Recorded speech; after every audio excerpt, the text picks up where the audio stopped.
So you went from trying personal injury, criminal cases to then getting into this asbestos world. And then you made another change, another sort of shift, and that was into the financial world. So tell me that story. Why and how did you create Counsel Financial? So very quickly, going back to 1992, Mhm. our law firm realized that so many clients were calling for financial assistance, and like many law firms, we were just doing it ourselves. It became, after a while, it became an impossible burden as our client list grew. Right. We couldn't afford to do that, and it was crazy. Anyways, it's not appropriate for law firms to be lending money personally to their clients. They're already doing enough for their clients. Right. So we asked a friend of ours who was a mortgage broker if he'd be interested in setting up a company. He did, called it Plaintiff Support Services. And that was, he just did it for our firm. And after a year of it, we said, you should do it, make it a business. And so he tried to do it for more firms in Buffalo and on and on. Mhm. So that was an ongoing business that I was familiar with. And I helped them in underwriting individual cases when they weren't black and white. In other words, when there was a liability question or a causal relationship. Then in 2000, Perry, Whites, Arthur, Luxembourg, myself, and a woman attorney, Felice Callahan, were just talking about plaintiff support. And then I said to them, guys, I get phone calls from lawyers all the time that say, hey, if you can do this for these plaintiffs, can you help me out? And we realized very quickly, as everybody knew instinctively, there was no such thing as loans to contingent fee law firms Offers. Mhm. using their their pool of cases Mhm. as collateral for the loan. In other words, Mhm. when you get a loan, you use your house and the equity in there, that's collateral. A building is collateral. If you have a factory full of widgets, that's collateral. But you can't use contingent fees. And if Yeah. you use the word You contingent, can't use cases as collateral, right? Up until that point, right? so we thought, wow, you know, now that we have some taste of this plaintiff support stuff, why don't we try to put together a loan to lawyers that looks just like a bank loan in form, but where they take equity in homes and buildings and other things as collateral. We'll substitute contingent fees that we've underwritten. And here's our underwriting guidelines. We knew that the bank were going to say, look, it sounds like a great idea, but show us what you're actually doing and so on. So we did all of that. And that was the beginning of Counsel Financial. And at that time, 86. pardon? This is in 1986. No, this is in 2000. Oh, this is in 2000. Okay. Okay. That So makes sense. we didn't have that much money to do it. So Perry, Arthur, and I put in, I think initially put in between the three of us like 10 or $15 million. I forget. And that Citibank, who thought we were right out of our minds Mhm. to do this, said, if you want to sign for it, we'll give you guys another $10 million. So we had 25 million to start with. Wow. No clients, and no one had ever really done it before.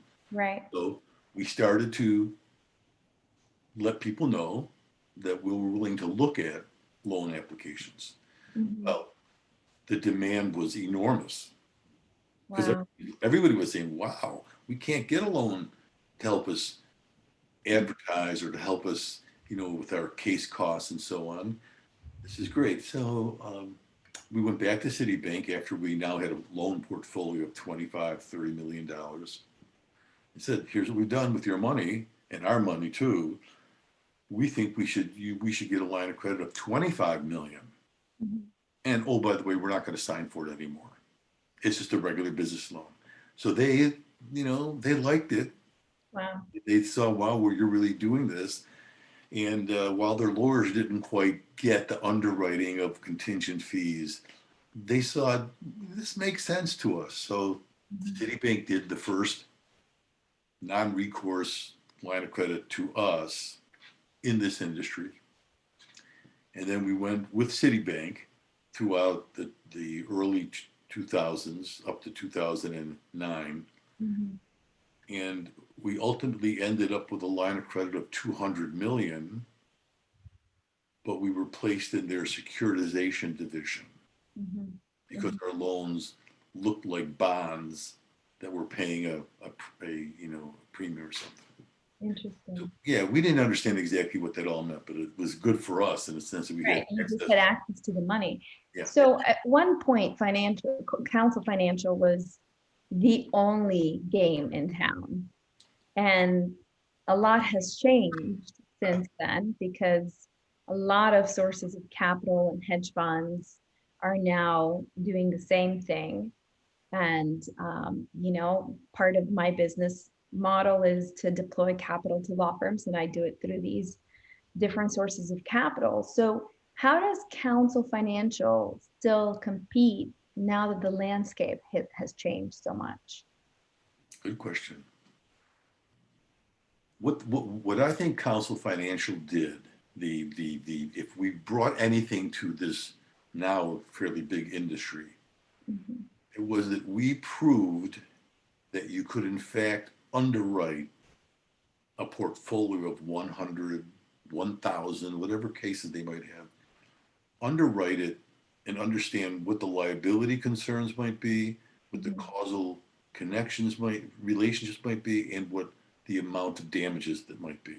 Mhm. And if you did that in a conservative or way, and also in a more in the way that we typical trial lawyers do it, you could come to a happy medium with the law firm and say, "This is what we think your portfolio of It's worth. 500 cases is worth. It's worth. You have $30 million of fees Mhm. sitting there. It may be more, but we don't think it'll be less, Right. and we can lend you $4 million against that $30 million of fees."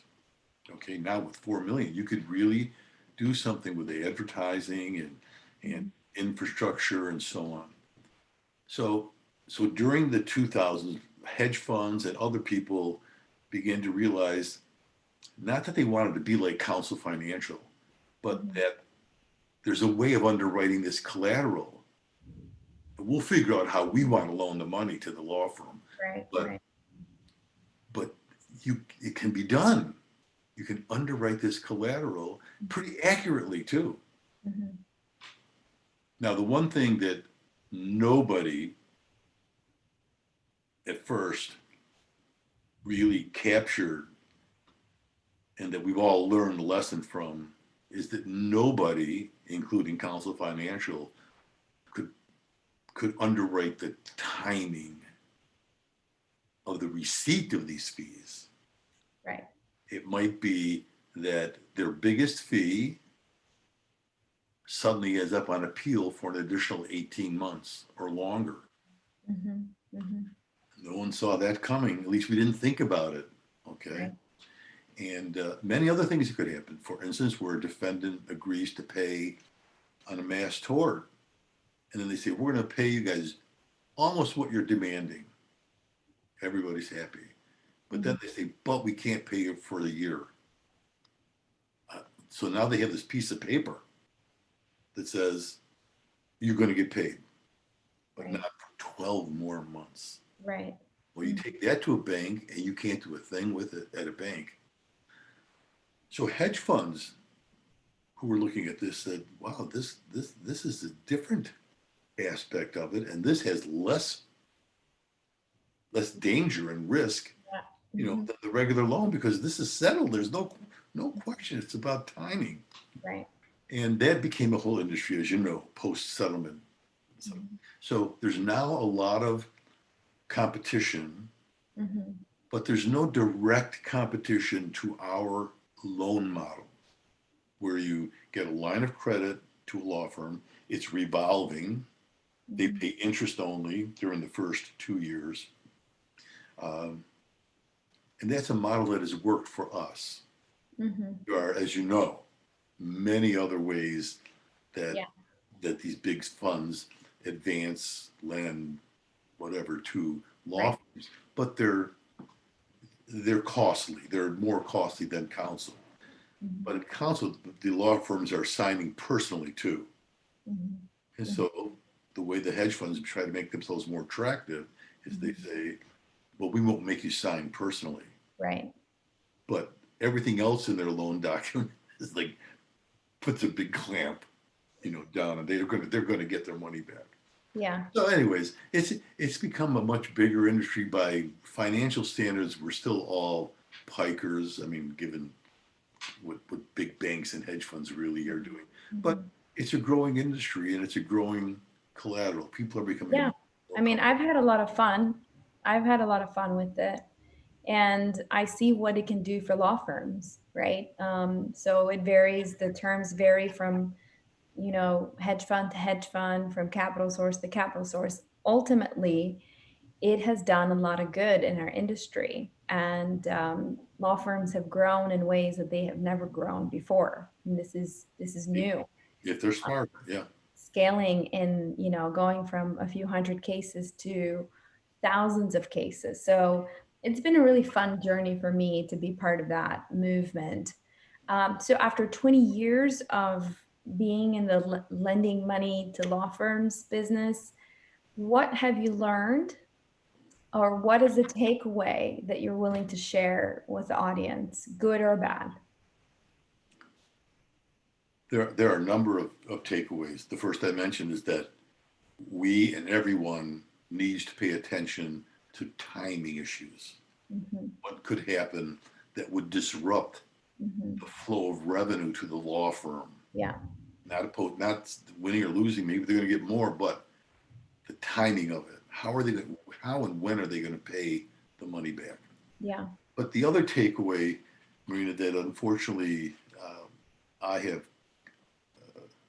learned by watching not only clients of counsels, but clients of law firms that do these other types of funding, Right.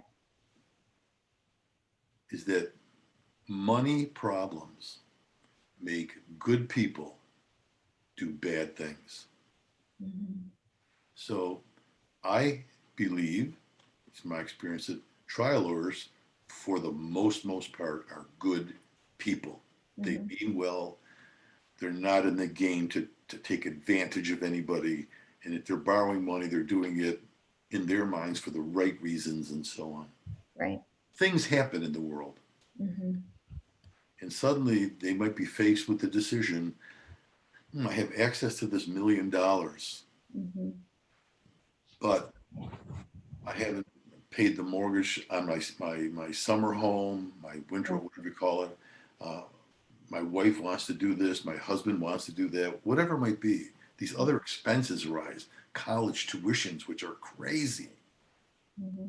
And suddenly they say, what do I do? And so they take the $1 million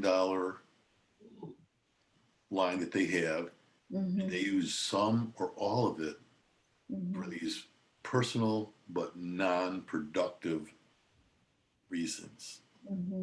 thinking, well, I've got such and such a case coming and such a case coming, and I'll square it all away at some point. But they, like us, can't always know the timing of all of that. And guess what? Those cases don't come in at the time frame that they plan. And so good people, because of the pressure of economics and bills and just money issues, good And then keeping up the lifestyle and keeping up that, you know, what they've established, right? The success so story. yeah, the corollary to good people Mhm. when money issues arise can do bad things. Mhm. Corollary is that as a lender, and if you are a borrower, you need to do use the money wisely. Mhm. So most lenders now don't just say, okay, we're going to advance you $3 million. They Mhm. say, you have available $3 million. Now tell us exactly what the use of funds is going to be. Because we Yeah. learned as a lender, we want to know what you're going to do with the money. Mhm. And so the lawyers lay it out. And then the lender says, okay. So each Mhm. time those things happen, call us for a draw and we'll send you 100,000, 500,000, whatever it might be. But it all has to be done. And lawyers initially rebel at that kind of control. They But do. I They hope, do. yeah, they do. But I hope that they've learned that this is not being done because it's being done because we know what money issues problems can do. Mhm. And it puts you in this position where you have to decide then how you're going to use the money. So we're trying to help. Save them from themselves. So I think wisdom on behalf of the borrower and supporting that wisdom on behalf of the lender is another takeaway that I have, that's come home to roost for us, and that we have appreciate much more. And we have, so it's an easier for us to say to a lawyer why we're doing this, because we really believe it, and we believe it will really make the loan work. Which Mhm. is what, remember, they have to remember the loan only works for us if we get paid back. Mhm. Okay, so that's our concern. Are you using the money to make more money?